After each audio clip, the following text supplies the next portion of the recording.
Ketemu lagi di Hot Room. Di sesi terakhir ini kita mau nanyakan dua hal kepada setiap peserta. Yang pertama, menurut analisa Anda, yang realistis, yang bakal calon paling kuat jadi capres ini siapa?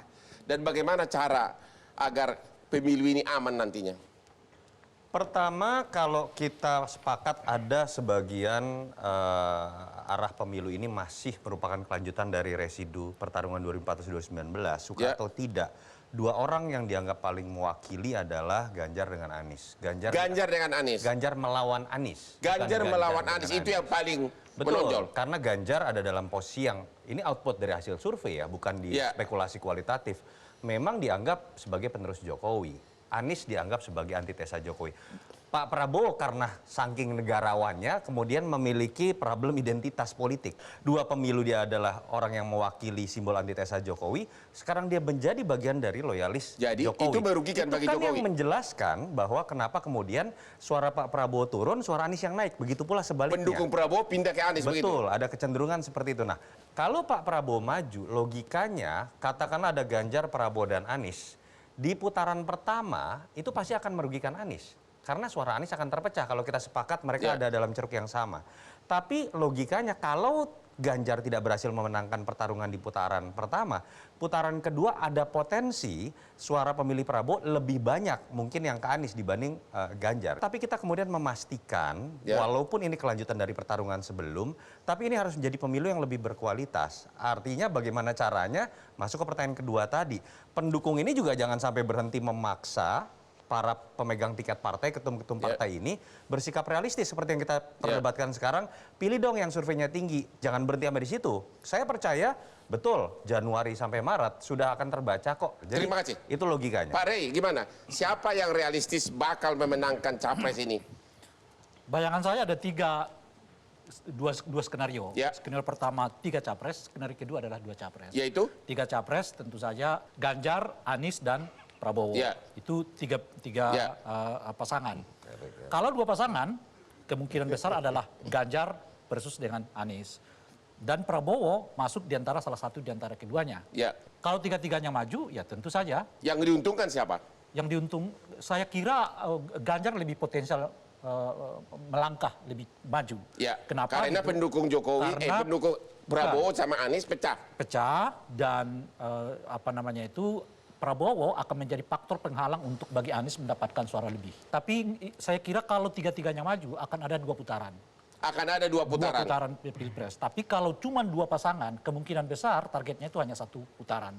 Oh begitu? Ya, skenario bagaimana menduetkan antara Ganjar dengan Pak Prabowo, atau Prabowo dengan Ganjar, itu tinggal mungkin diutaati aja siapa yang nomor 1, nomor 2. Pak Jayadi gimana? Ya, saya membaca hasil-hasil survei selama 2 tahun terakhir minimal itu adalah aspirasi publik. Jadi aspirasi publik itu ada 3 nama putra terbaik bangsa untuk dicalonkan. Yaitu? Prabowo, Anies, Ganjar. Atau namanya Anies, Ganjar, Prabowo, terserah ya. 3-3 itu maju. Jadi pemilu itu kan penyelesaian perbedaan pandangan atau konflik secara damai. 3-3 ini kan mengklaim masing-masing punya suara tinggi misalnya, baik pendukungnya maupun dirinya sendiri. Maka biarkan mereka maju 3-3. Menurut Anda siapa yang bakal lebih potensial untuk lolos, untuk menang jadi presiden? 3-3-nya potensial, karena kalau kita lihat tadi belum ada yang dominan, Bang. Belum ada yang dominan. Paling-paling Ganjar dalam surveinya Yunarto November itu kan 30-an%. Lalu Anies juga 25-an, Prabowo 27-an, 26 gitu ya. Kan cenderung suaranya cenderung sama kuat satu sama lain.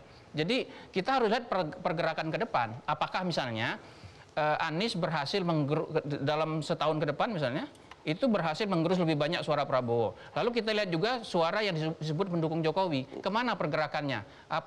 Belum tentu Ganjar mendapatkan lebih dari 50% misalnya. Jadi misal ada yang sebagian ke Prabowo, belum tentu Anies juga nggak dapat suara dari Jokowi kan, suara pendukung Jokowi. Jadi saya melihatnya kalau 3-3 itu maju, pertarungan akan menjadi lebih kompetitif dan menarik. Dan nanti termasuk juga akan menarik adalah siapa yang akan dipilih oleh ketiganya sebagai calon wakil presiden. Anda setuju nggak kalau sampai Prabowo bergabung dengan Ganjar, Anies akan kalah? Kalau Prabowo bergabung dengan Ganjar, per data hari ini secara hipotetis kemungkinan Anies kalah. Pak Willy, kalau sampai Ganjar bergabung dengan Prabowo, calonmu akan kalah. Gimana pendapat Nasdem? Ya, Bang, Idrus. kami ini dilatih untuk malam bermimpi memenangkan pertarungan dan bangun pagi bekerja secara totalitas untuk memenangkan pertarungan. Ya. Itulah moralitas setiap orang yang terjun dalam Itu pertarungan. idealnya begitu. Bukan Kenyataannya ideal, bagaimana? moralitas. Oke. Ya, artinya kan itu pertanyaannya survei, jika pemilu hari ini dipasangkan Ganjar Pranowo dan Prabowo kan? Prabowo. Kan hari ini. Pemilu kita 14 Februari 2024. Nah, ada waktu. Jadi tentu ini siapapun yang berlaga adalah putra-putri terbaik bangsa. Dan kemudian siapapun yang menang itu adalah menang rakyat. Karena itu pilihan mayoritas dari rakyat. Tugas sejarah kami di partai politik adalah memastikan kandidat kami menang dengan cara-cara yang Apa terhormat. kehebatan Anies? Apa kehebatan beliau? Anies ini kalau bagi saya ini kebetulan ketua Dewan Mahasiswa UGM. Ya.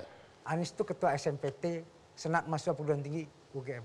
Itu bagi kami aktivis pro demokrasi, dialah benchmarking untuk memimpin bangsa. Seorang yang memiliki kapasitas, integritas. Anies adalah intelektual organik yang benar-benar mendedikasikan dirinya untuk kemajuan peradaban, memiliki retorika yang baik, memiliki jejak rekam yang baik, dan ini adalah sebuah historical republikan yang berlanjut. Jadi Anies adalah orang yang mendedikasikan dirinya, Indonesia mengajar, kepada kebajikan-kebajikan republik. Bang. Terima kasih. Ini orang paling hebat ini. Bang. Paling hebat. Anies Masuk orang barang paling hebat. Sekarang bos kamu kalah hebat, Prabowo kalah hebat sama Anies. Kalah nih. Coba ayo jawab dong. Gini, kalau kita ini diajarkan untuk tetap menghargai siapapun. Oke. Tapi Jadi dalam di politik Gerindra, kan minta dulu ada liga realistis. santai aja juga. Nah, saya sebenarnya kurang justru ingin menyampaikan tentang Mas Ganjar. Ganjar Pranowo sahabat saya juga nih. Ya. Kalau Mas Ganjar ini kan sekarang masih menjadi faktor yang tergantung Benar. dengan dukungan partai-partai politik. Ya. Nah, oleh karena itu sebenarnya agak kurang tepat kalau kemudian kita memperkirakan sekarang 3 pasang gitu. Karena sebenarnya sekarang ini yang terjadi sebenarnya lebih cenderung ada 2 pasang. Yaitu? Ya, yang sekarang sudah resmi dicalonkan oleh Partai Nasdem, Ya. ada Pak Anies Baswedan, ada yang sudah dicalonkan oleh Partai Gerindra, ada Pak Prabowo Subianto. Jadi ya kita harus nunggu itu ketika bicara dengan soal Pak Ganjar. Anda setuju? Betul hasil surveinya ada, tapi ketika kemudian itu menjadi faktor yang harus tergantung dengan dukungan partai politik atau gabungan partai politik sampai dengan sekarang kan belum ada. Jadi Anda sependapat enggak kalau sampai Prabowo sama Ganjar bergabung hampir pasti menang pemilu presiden? Itu nggak bisa diputusin begitu. Pak Prabowo Subianto pasti nanya, Mas Ganjar dicalonkan oleh siapa? Kalau Oleh nanti ada yang PDIP mencalonkan. apa bukan? Kalau ada yang mencalonkan. Pak Prabowo adalah orang yang sangat menghormati Ibu Megawati. Pak Ganjar kader partai PDI Perjuangan ketika dicalonkan disandingkan dengan Pak Prabowo sebagai wakilnya Pak Prabowo pasti tanya, Mas Ganjar ini didukung nggak oleh PDI Perjuangan, direstui tidak oleh Bu Mega? Oke, jadi Anda tidak mau memberikan Iya, tanggapan, saya tidak dalam perkiraan. posisi seperti itu karena saya nggak setuju ada residu. Karena residu ini cenderung untuk dipertahankan juga, Mas Yunarto. Pertama, gini, sebenarnya yang penting sekarang adalah 2024 diwarnai adalah ide perubahan, masyarakat yang ingin perubahan itu terekspresikan dengan pandangan-pandangan mereka. Nah, kebiasaan nih Pak Yunarto, mohon saya dikoreksi, setiap periode pemilihan presiden Pak SBY 2 kali periode ganti, masyarakat cenderung memilih yang antitesis dari Pak SBY, baik dari gaya penampilan maupun pemikirannya. Oke. 2024 masyarakat Itu gampang dibantah. masyarakat Makin jelas apa? masyarakat Pertama, beliau Enggak. mengatakan isunya perubahan. Ya. Isu perubahan itu Ferry kondisinya bagian dari koalisi Anies perubahan. Baswedan. bukan Hah? bukan gini. Makin Yang jelas, kedua, saya makin lanjutkan. jelas hasilnya ke Anies gitu. Enggak, Yang kedua, saya beliau lanjutkan mengatakan- dulu. Mas Ray, saya lanjutkan. Beda karena salah banget itu. 2024 masyarakat pengen perubahan. Baik antitesa dari Pak gaya, Jokowi. latar belakang maupun dari gagasannya. Nah, itu menurut saya memang ada 2 tadi. Ada Mas Ganjar yang diidentikan Itu secara dengan nggak langsung menyalahkan Pak Prabowo yang masuk dalam koalisi yang tidak Pak bicara Prabowo perubahan tadi, gitu. Pak Prabowo dia posisinya di Ya, oke. tengah. Iya. Posisi Pak Harusnya Prabowo Pak di Prabowo melanjutkan. Oke, ide kalau begitu perubahan Pak Prabowo itu. Pak Ferry, dia di Pak tengah. Ferry nanti Dia di luar kita pemerintahan, akan dia di melihat dukung nanti. pemerintahan. Kita akhiri diskusi kita malam ini. Terima kasih kepada semua narasumber dan kesimpulannya adalah ya marilah kita sambut tahun politik tahun 2023 dengan penuh kedamaian agar negara ini selamat, terutama kebobrokan masalah hukum.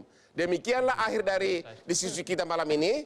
Dan jangan lupa nonton Metro TV setiap hari Rabu jam 9.30 yang hot-hot. Jam 9.30 malam